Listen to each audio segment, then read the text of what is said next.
Dear listeners, this is my story.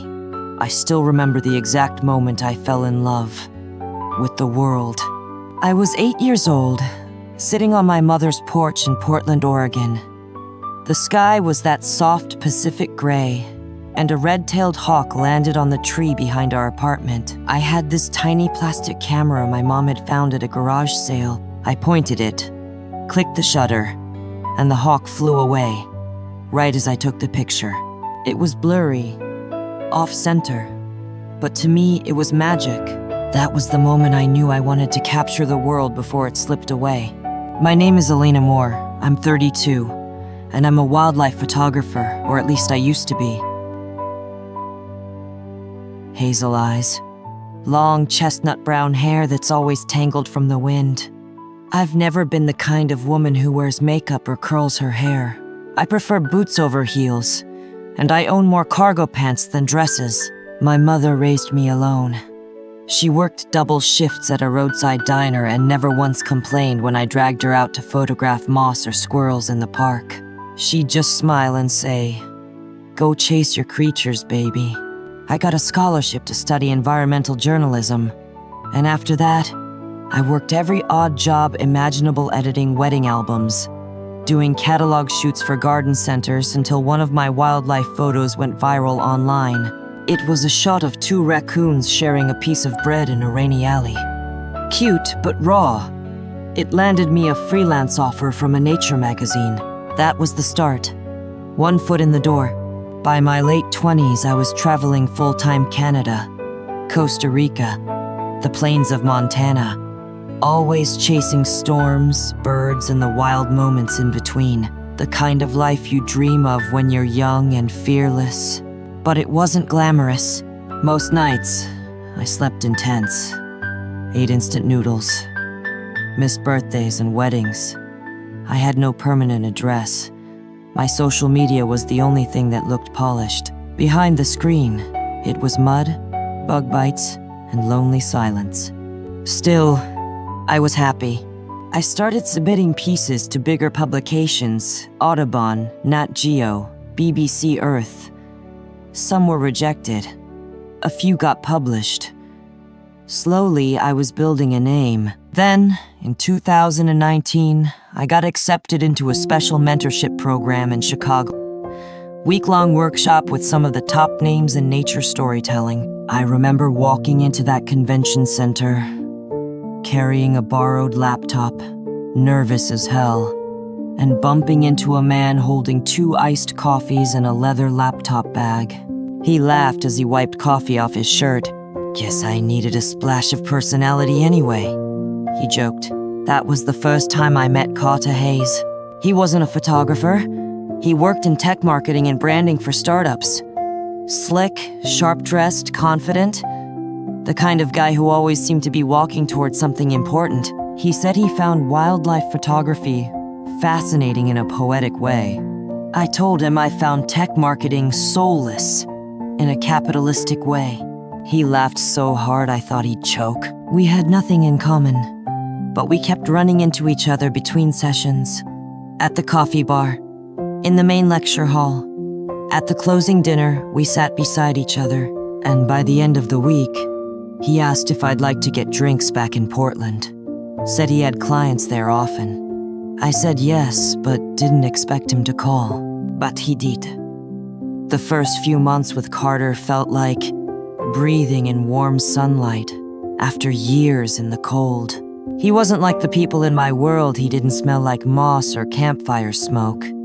He wore clean suits, quoted business podcasts, and talked about IPOs. He had a car with a heated steering wheel and a bathroom that smelled like eucalyptus and expensive soap. And yet, he made time for me.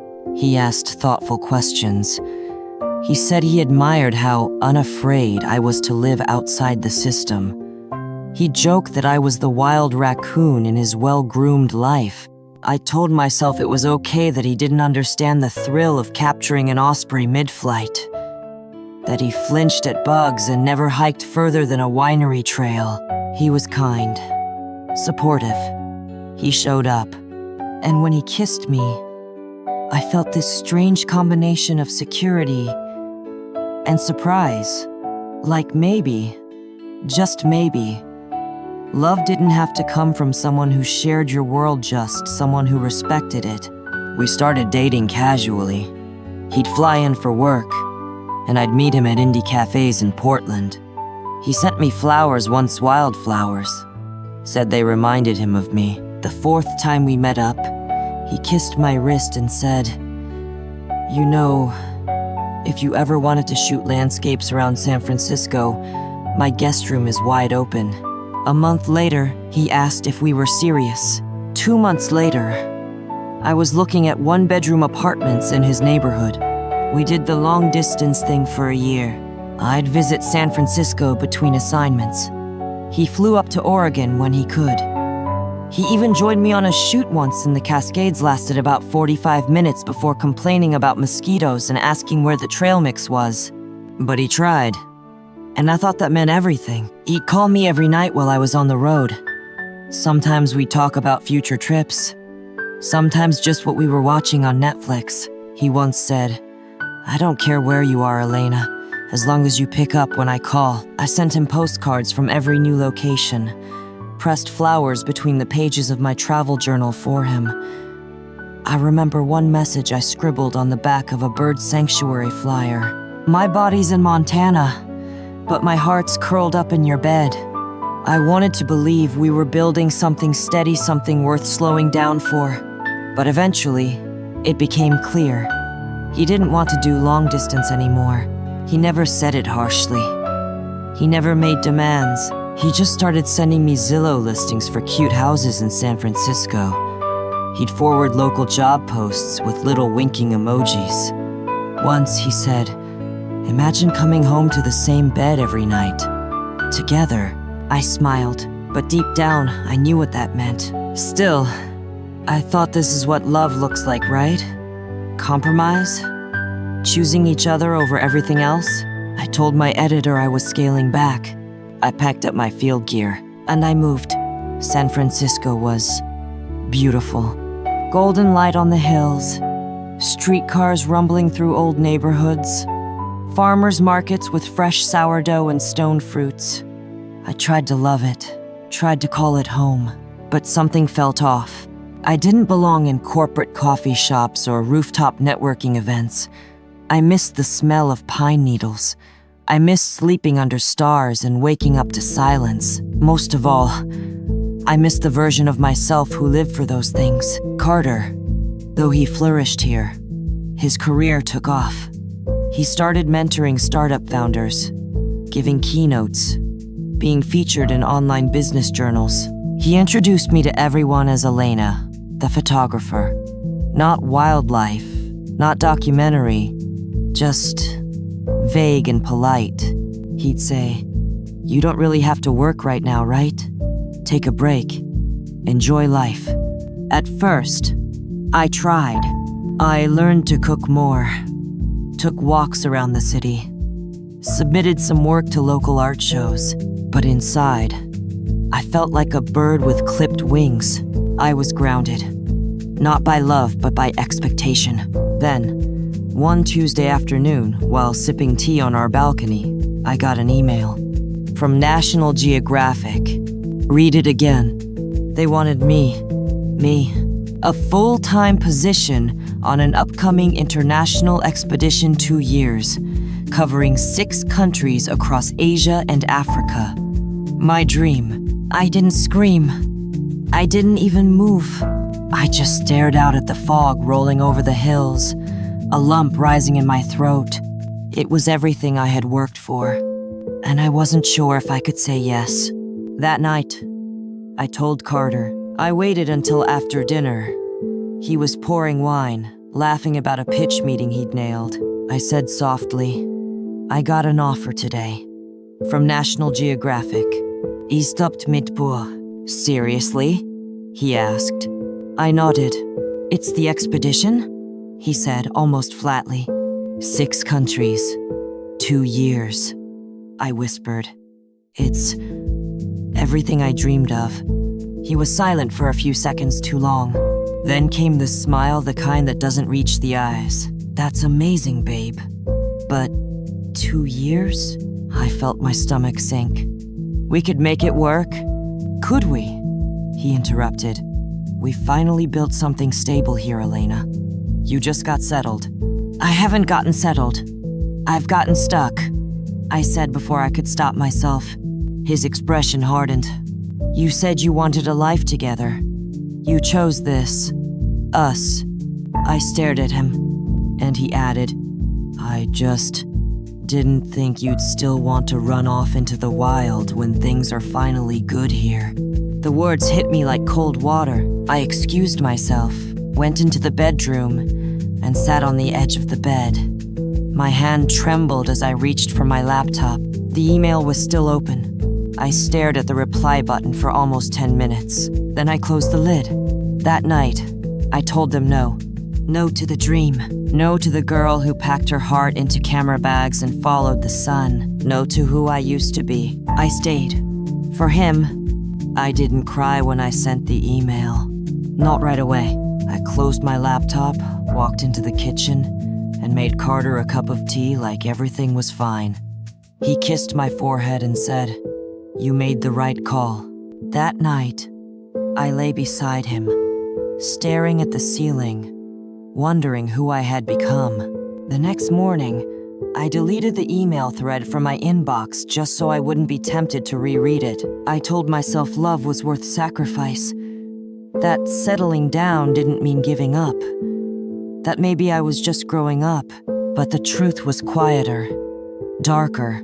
I wasn't growing, I was shrinking. Over the next few weeks, I began to feel invisible, not just in public, not just in Carter's world, but in my own skin. I tried to fill the emptiness by volunteering at a local animal shelter. I even picked up some freelance editing work, but it wasn't the same. Nothing made my blood hum the way chasing light through the jungle used to. Carter noticed I was quieter. He'd ask, Everything okay? I always smiled and said, Yeah, just tired. But I was more than tired. I was grieving a part of myself that I had buried alive. I wish I could say things got better. They didn't. Carter got busier. More meetings. More networking dinners. More weekends where he was just catching up on emails. I'd wait for him to come home. Dinner growing cold. Candles flickering too low. Sometimes he'd walk through the door and barely glance at me. Other times he'd act perfectly normal, kiss me on the cheek, ask how my day was, then scroll through his phone all night. He wasn't cruel. He didn't yell. He didn't cheat, not yet. But the silence between us, it was loud. I started going for long walks again alone. I'd bring my camera, but I barely used it. Just held it, like a reminder that I used to be someone else. One night, while Carter was out late for an event, I found myself digging through an old box of prints I'd stored in the closet. Photos of elephants in the Serengeti, a snow fox mid-leap in Alaska, a hummingbird so close, its wings looked like frozen glass. I held those images like they were relics from another life. Because they were. I remember whispering, What happened to you, Elena? And then I cried. Not the loud movie scene kind of cry. The quiet kind. The hopeless kind. The kind you cry when no one notices you disappearing. Not even the person you gave everything up for. It started with the notification on his iPad. He'd left it unlocked one morning while getting ready for a flight. I wasn't snooping. I was just tapping it off to save battery. That's when I saw the preview of a message. Maya, last night was amazing. Miss you already. I stared at the screen, heart thudding so loud I could barely hear the hum of the refrigerator behind me. I didn't touch it again.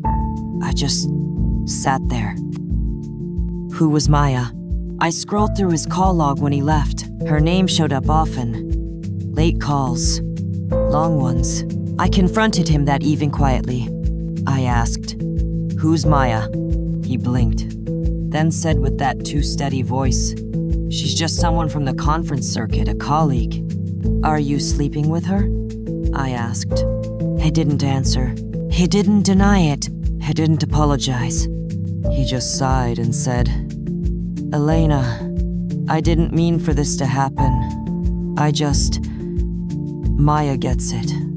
My world. What I do. I wanted to scream. To throw things. But all I could do was stare at him. He didn't try to explain further. He didn't beg. He didn't fight for me. That was the part that hurt most. It was like I had already disappeared from his life. I was just the final piece left. I packed one bag. Just the essentials. Left the rest behind. I walked out of that apartment and into the cold evening air. It started raining halfway down the block. I didn't have an umbrella. I didn't care. I walked until I couldn't anymore. Then found a small covered bus stop and sat down. People passed by. Cars rushed past in blurry streaks of light. No one looked at me. No one knew what I'd just lost, not just Carter, but the version of myself I gave up for him. And maybe that's what hurt the most. I wasn't angry at him. Not in that moment. I was angry at me.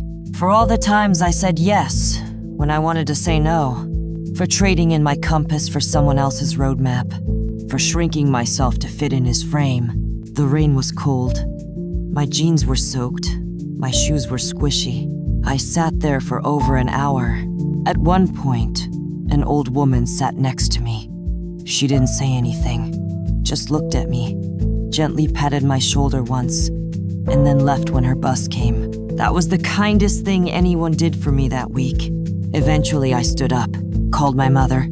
She answered with a soft, "Hey, baby," and I burst into tears. Without a single question, she said, "Come home." And so, I did.